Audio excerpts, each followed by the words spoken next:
Darrell Griffith could flat out jump out of the gym with a 48-inch vertical, and his athleticism would help him score at every level of basketball, creating many highlights along the way. And as his career went along, he would only become more dominant and a dynamic player, adding a three-point shot that would end up being the best in the NBA.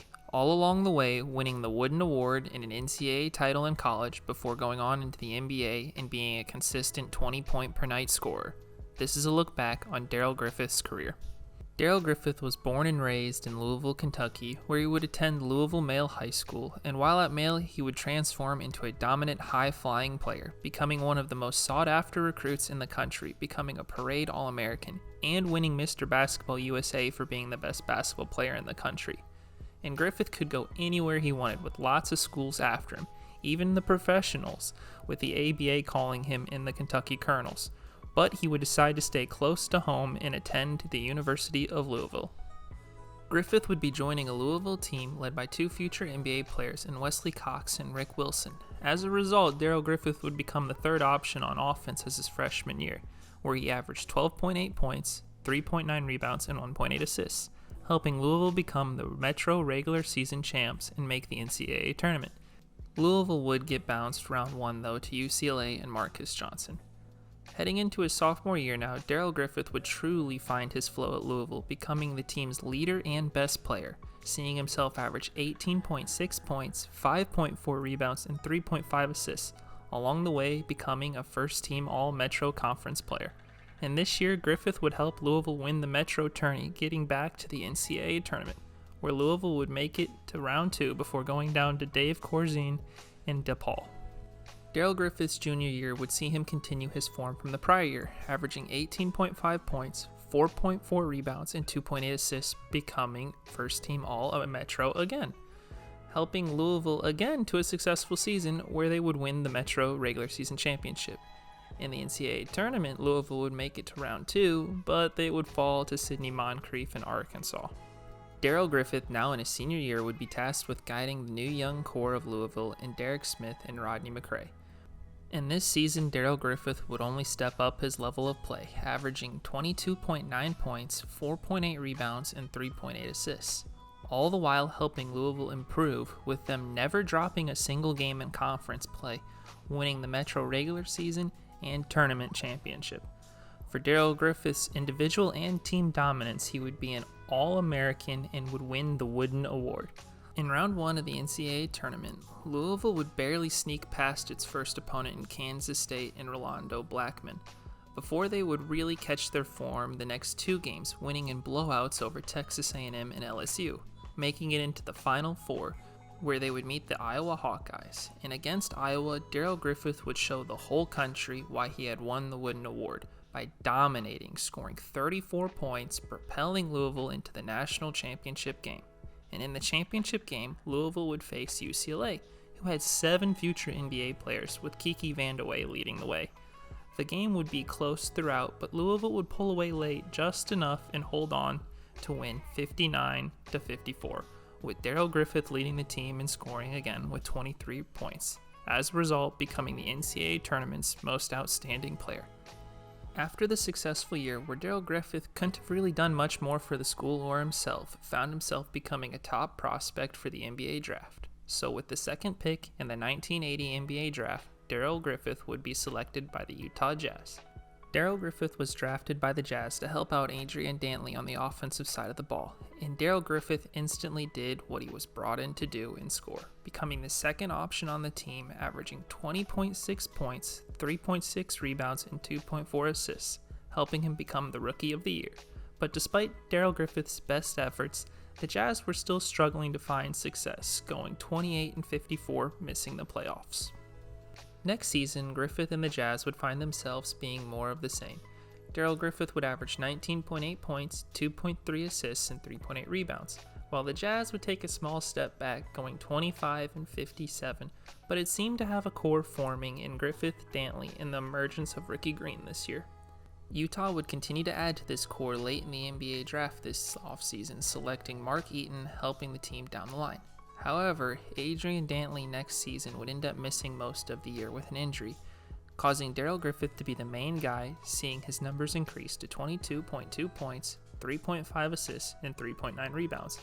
But with Dantley missing, the Jazz would struggle, going 30-52, missing the playoffs.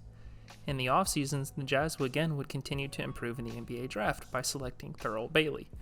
Over the past couple of years at this point, Darrell Griffith had started to add a three-point shot to his arsenal to diversify his game. And entering next season, he would be encouraged to shoot it more, which would end up being a phenomenal decision. Darrell Griffith would lead the league in three-point shooting percentage this season at 36.1, and would set an NBA record at the time for most three-pointers made in a single season with 91. With the new option in his game to go to, Darrell Griffith would average 20 points, 4.1 rebounds, and 3.5 assists. Darrell Griffith's growth and Adrian Dantley being fully healthy helped see the Jazz go 45-37, making the NBA playoffs, where the Jazz would get a matchup against the Denver Nuggets, who were led by Dan Issel, Kiki Vandeweghe, and Alex English, and each of Denver's stars would truly shine this series, helping push it to a do-or-die Game 5. But Utah's depth would prove to be stronger, and Dantley would get hot in key moments, helping see the Jazz win the series 3-2. In round 2, the Jazz would face the Phoenix Suns with Walter Davis, Larry Nance, Maurice Lucas, and Alvin Adams. The Suns came into the series clicking at the right time though, helping make the series a tight one despite being underdogs, and the Suns would ultimately send the Jazz home in 6 games with big performances from Walter Davis, shocking the Jazz, who still showed they needed to have more talent to make a deep run in the playoffs. In Darrell Griffith's first postseason run, he averaged 19.2 points, 3.7 assists, and 5.9 rebounds. In the offseason, the Utah Jazz would continue its strong form in drafting and selecting John Stockton, who would eventually become the face of the franchise. Darrell Griffith the next season would continue his strong form, averaging 22.6 points, 4.4 rebounds, and 3.1 assists, and broke his own record at the time of three-pointers made in the season, now setting the bar at 92, helping lead the Jazz with Dantley missing some time this season.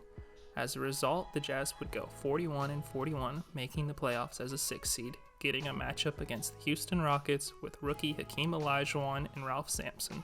Now, despite the Jazz entering as underdogs, they would surprise the Rockets with better guard play and Mark Eaton being somewhat able to slow down Houston's bigs, helping the Utah Jazz win the series 3-2.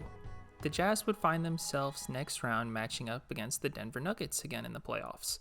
But the Nuggets had improved since last year, with Alex English stepping up his game and the additions of Fat Lever and Calvin Nat. The series would end up having high-scoring games throughout the whole time, with scores looking like they belonged in the modern NBA, which benefited Denver's style of play more, with the pace of play being at a higher pace, seeing the Nuggets win the series 4-1. In the playoffs this year, Darrell Griffith averaged 17.5 points, 2.5 assists, and 2.9 rebounds. And keeping to trend in the offseason, the Utah Jazz would draft well again, selecting Karl Malone. But just when things seemed to be clicking for the Utah Jazz and Darrell Griffith, Griffith would pick up a stress fracture in his foot that would cause him to miss the entire next season. The Jazz would do solid with him though, going 42-40, making the playoffs, but would get bounced round 1 to the Mavericks because Adrian Dantley was also missing that series with injury. In the offseason, Adrian Dantley would be traded away to the Pistons for Kelly Tripucka because Dantley had begun to butt heads with head coach Frank Layden. But the Jazz were still on the up and up, with the young Jazz players improving, and Darrell Griffith's returned to play next season. However, Darrell Griffith was not quite the same player post-injury, causing him to come off the bench and start to play less minutes, seeing a correlation in his numbers dipping to 15 points, 1.7 assists, and 3 rebounds. The Jazz with Griffith in his new role would go 44-38, getting a 4 seed, where they would play the Golden State Warriors, who had Purvis Short, Joe Barry Carroll, Sleepy Floyd, and a young Chris Mullin. The Jazz would jump out to a strong start in the best-of-5 series, going up 2-0, with Griffith being the leading scorer in Game 2 with 25 points. But the series would shift when it went back to Golden State, with them winning both of their home games, tying the series up, making a do-or-die Game 5. And the Warriors would come back to Utah with their newfound confidence and continue their form led by Sleepy Floyd, sending the Utah Jazz home 118-113. Over the series, Darrell Griffith averaged 13.6 points, 1.6 assists, and 2.4 rebounds. Next year would start out the same with Griffith coming off the bench, where he would average 11.3 points, 2.4 rebounds, 1.8 assists, in only 52 games though, because Darrell Griffith would need an operation on his left knee, causing him to miss the remainder of the season. The Jazz without Griffith would go 47-35. The Utah Jazz would have a strong playoffs without him, and they would eventually go down in 7 games to the eventual NBA champions in the Los Angeles Lakers in round 2. Who knows though, a healthy Darrell Griffith could have swayed one of the 2 Jazz losses by less than a possession, and we'd be talking about Darrell Griffith as an NBA champion. Darrell Griffith would return at the start of next season, finding himself back in the starting lineup after Jerry Sloan took over the team shortly into the year. And as a starter, Darrell Griffith would average 13.8 points, 4 rebounds, and 1.6 assists, seeing the Jazz excel this year, going 51-31, getting a 2 seed. In round 1, the Jazz faced the Golden State Warriors, now led by Chris Mullin and Mitch Richmond. And Karl Malone and John Stockton would play great this series to match the performances that Richmond and Mullin were having. But when it came to the rest of the lineups pitted against each other, the Warriors would prove to be better, with big performances from Terry Teagle and Rod Higgins, helping the Warriors stun the Jazz in 3 games. Over the series, Darrell Griffith averaged 15.3 points and 4 rebounds off the bench. Next season, Darrell Griffith would find himself coming off the bench again and playing less minutes, averaging 8.9 points and 2 rebounds as the 7th man on the team. But he was still playing meaningful minutes, at least for Utah Jazz team that was playing well, going 55-27, getting a 4 seed. In a series against the Suns, who were a balanced team with Tom Chambers, Kevin Johnson, Jeff Hornacek, Dan Marley, and Eddie Johnson. And the series would be close as a result, going the distance to Game 5, where both teams seemed to be very evenly matched. And Karl Malone, late in the game, would tie it up with a big shot with 14.9 seconds remaining. But with 0.8 seconds left, Kevin Johnson would break the hearts of Utah Jazz fans, sending them home in round 1 with a jump shot.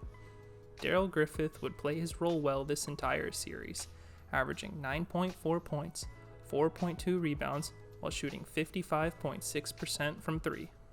In the offseason, the Jazz had acquired Jeff Malone, which only strengthened the team. In the following year, Griffith's role would only continue to shrink as a result, only playing in 13.4 minutes a night, averaging 5.7 points. The Jazz would finish with a similar record to the prior year, going 54-28, seeing themselves get another first-round matchup against the Suns. But this go-around, Karl Malone was not going to let the Utah Jazz lose, putting up multiple big games, seeing the Jazz win the series 3-1. In round 2, the Utah Jazz would face the number 1 seeded Portland Trailblazers, led by Clyde Drexler, Jerome Kersey, and Terry Porter. The series would have several close games, but despite Malone's best efforts, the Blazers would prove to be the better team, winning the series 4-1. Over the playoffs, Darrell Griffith would play sparingly, only in 3 games, where he averaged 3.3 points. As a result, Darrell Griffith could see the writing on the wall and would decide to retire. Darrell Griffith, over 10 seasons in the NBA, would average 16.2 points, 3.3 rebounds, and 2.1 assists. Several years later, the Utah Jazz would decide to retire Griffith's number for his contributions in helping the Utah Jazz become competitive in Utah.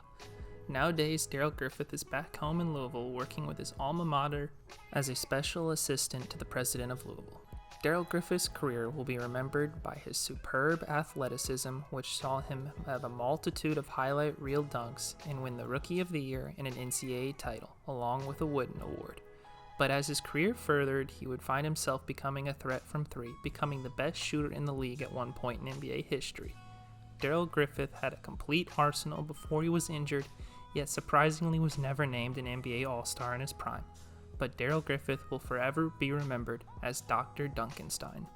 Thanks for watching this video on Darrell Griffith's career, and if you want to see any other future videos about any random players in the future, leave them in the comments below, and I may decide to do a video on that player. Who knows? But thanks again for watching. This has been Skid Denver.